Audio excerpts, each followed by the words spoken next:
Аав та ээжтэйг хэлэхээс өмнө өөрөө эмэгтэйтэй үерхэж үзчихсэн үү?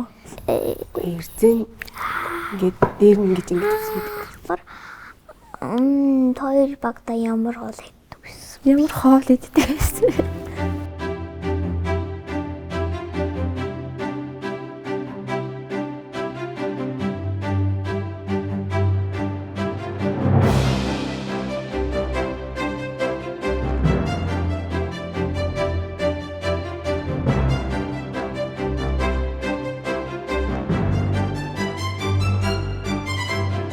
Таныг баг байхад амьдрал ямар байсан бэ?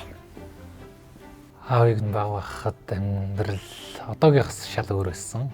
Тэгээд одоогийнх шиг юм интернет, гар утас юмнууд байхгүйсэн. Дандаа л гадаа тоглодог тийм л үе байсан та.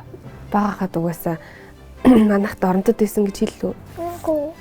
Тэгээ бид гадаа тоглоол. Тэгэл мөнхийн гадаа тоглоол бичдэг байсан шүү дээ. Тэгэл нөгөө модон дээр мод ингээд хавар болгоо мод ургадаг штэ. Тэнгүүд ийм үрэлшиг ийм гарчдаг байсан хгүй. Модны хөвөн эхлээд хөвөн хаягдаг байхдаа үрлээс ахгүй. Бид нар тэр үрлийг нэг түүж амандаа хийж хагаад гэж шүршиж тоглодог гэсэн. Зааван байна. Бид нар гадаа чөлөөтэй тоглож болдог байсан. Хайцгүй, аюул бахтай. Тэгээ бид нар айгүйх нөгөө нэг шороо болон ургамал нь штэ өвс. Тэрнгээр айгүйх хоол хийж тоглодог байсан. Лайлын хөлтөдтэй дандаа байрныхаа гадаа тоглоо. Аавынхын хувьд амьдрал их энгийн байсан шүү дээ. Одоог бодох нэ. Айгүйх цөөхөн тоглоомтой тий. Цөөхөн тоглоомтой байсан. Тэгээд байнга гадаа тоглодог байсан учраас маш их найзуудтай байдаг байсан. Тэгээ одоо чинь өнөөдөр миний охинд байранд найз бол маш цөөхөн байгаа шүү дээ. Аавынхын хувьд бол тэр үед бол маш олон найзуудтай тийм байдаг байсан. Ер нь бол бүх зүйл их энгийн байдаг байсан. Тэгээ дээс тоглолдог байсан. Чи одоо нөгөө бинт хамир дээр үсрээд байгаа шүү дээ. Тэр чинь бид нараас тоглолдог байсан. Мэдээс унчааддаг. Дээс унд юм уу? Үгүй. Үсэрч. Тийм. Танд 10 жилээсээ найзуулсан сайн найз байгаа юу? Бага штэ. Сая хоёулаа өнгөрсөн 7 хоногийн хагасанд очсон штэ тий. Ээжийнх найз нь тий. Хамт очиод. Уг та байхад. Корона стресс болоод чи уулзах чадахгүй штэ аавт нь. Байлгүй яах байгаа. Гэтэ нэрээ. Бага аавт нь зөнд байгаа. Зөндөө гам уу? Тий. Бага. Та 10 жилээсээ найзлсан. Одоо хүртэл найзлдаг. Бүр цэцэрлэгээс найзлсан найз байгаа шүү дээ. Тавуулаа 10 жилээсээ найзлж байгаа найзууд байгаа. Нонэ нага мэдэн дээ. Нонэ найзтай чинь би чинь цэцэрлэгтэй найзууд байсан шүү дээ. 10 жилд ороод бас нэг анги байсан байхгүй. Та мамыг төрүүлэхийн тулд юу хэлсэн бэ? Чамайг төрүүлэхийн тулд юу зэлээссэн бэ гэж юм.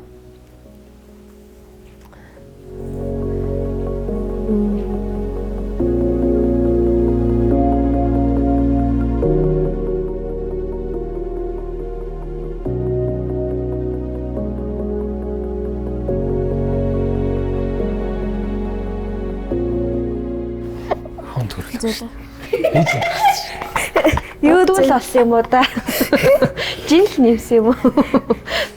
Оюутны нэг жил юм уу? Тий, оюутны. Гэтэ нэг тэрэг ээж нь оюутан нөгөө төгсөг курс оюутан байсан. 3 дахь курс оюутан байсан.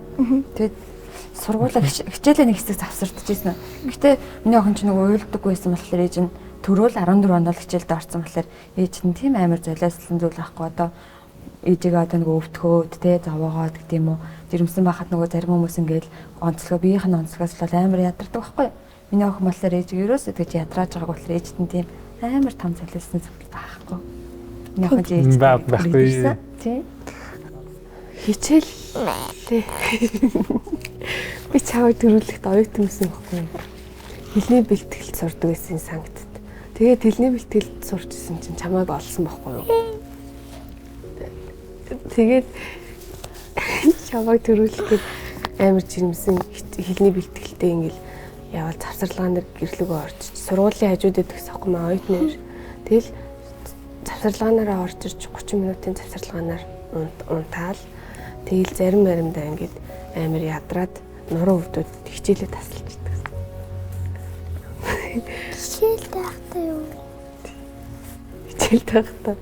Тэгээд нэгдүгээр курст чамайг төрүүлсэн байхгүй юу? Тэгээд бас тэгээд чамайг харах болоод оюутны байранд дэвсэн шүү дээ чи. Зураг нагаа тий. Тэгээд заримдаа чамайг харах хүн байхгүй бас хичээлээ тасалчдаг гэсэн. Тэр л хичээлээ тасалсны золиос шах та. Бусдаар гайгүй тий нэг амар золиослсон гэдэг юм байхгүй. Ийм хөрх охин таалсан.